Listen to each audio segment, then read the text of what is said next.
Hello guys welcome back to my YouTube channel. आजको vlog चाहिँ एकदमै स्पेसल छ गाइजहरू। आज चाहिँ हामी कन्सर्ट हेर्न जाँदैछु ओसाकामा। लास्टसम्म हेरेर साथ दिनु होला। हामी चाहिँ लाग्यो है निपत्याको कन्सर्ट हेर्न।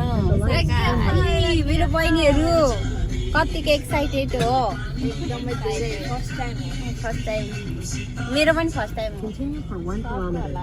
राम्रोसँग चलाउने बुढो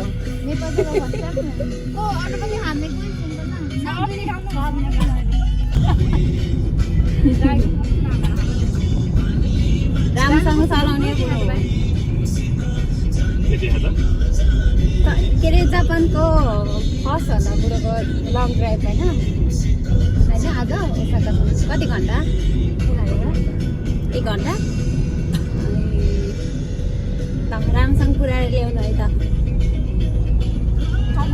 दिउँसो फुर्सद छैन है बहिनीहरूलाई मेकअप गर्दैछ यहाँ। आर्टिस्टको चाहिँ फुर्सद छैन नि बिचरा। गाह्रो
हाम्रो पालोमा त जेठा माइला साइला काइला राइला थाइला ठुल्कान्छ सानकान्छ अनि कान्छ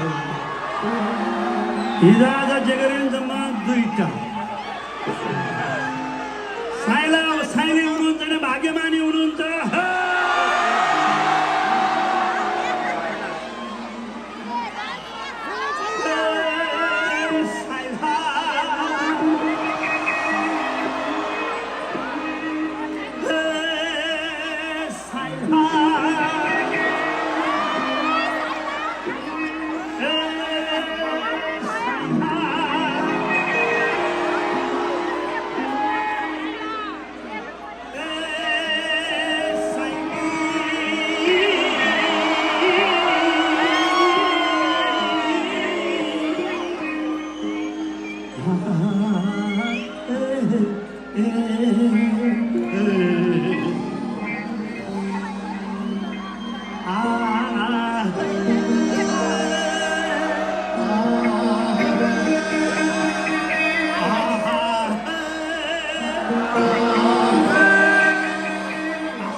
हालको माछा कोही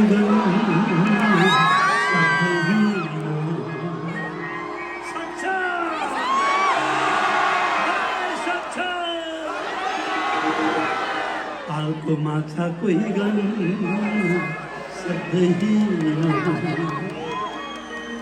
जातै सानो हो जातै सानो हो जातै सानो जातै हम जातै हम जातै हम जातै हम जातै हम माया माया साथी ना हो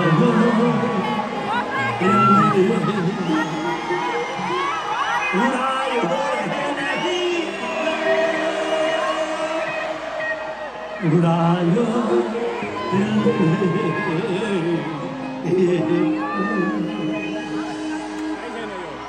ayo ayo ayo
Oh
स्वागतम छ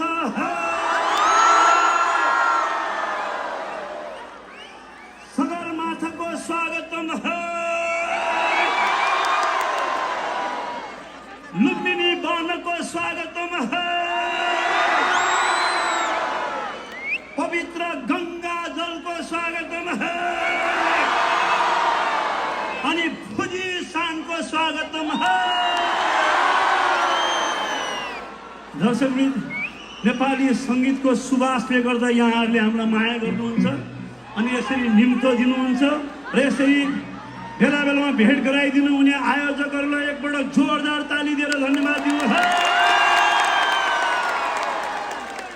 भनिन्छ नि, जब देश सम्पन्न हुन्छ, जब व्यक्ति सम्पन्न हुन्छ, जब समाज सम्पन्न हुन्छ अनि त्यसपछि साहित्य कला र सङ्गीतको पनि जहिले राम्रो हुने गर्छ, उजागर हुने गर्छ। तपाईँ आयोजकहरूको भनेको जस्तो फलोस फुलोस अनि हामीलाई यसरी बोलाइराख्नु होला। दर्शकहरूको आशीर्वाद, समकालीनको सद्भाव र तपाईँहरूको मायाले गर्दा हामी धेरै वर्षदेखि गीत गाउँदै आएका छौँ। आउनुहोस्, एउटा कलेज दिनमा भर्खरै नेपथ्यले पहिलो पटक रेकर्ड गरेको गीत, जुन बेलामा म 22 वर्षको थिएँ। अहिले कति साथीहरू कहाँ हुनुहुन्छ, कता हुनुहुन्छ थाहा छैन, मलाई 58 वर्ष भयो। तपाईँहरूको पनि त्यस्तो यादगार दिनहरू होला कलेजका। ती साथी सङ्गिनीहरूलाई सम्झँदै नेपथ्यको पहिलो एल्बमको पहिलो गीत सुन्नुहोस्।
Mommy TV, kok serang terus.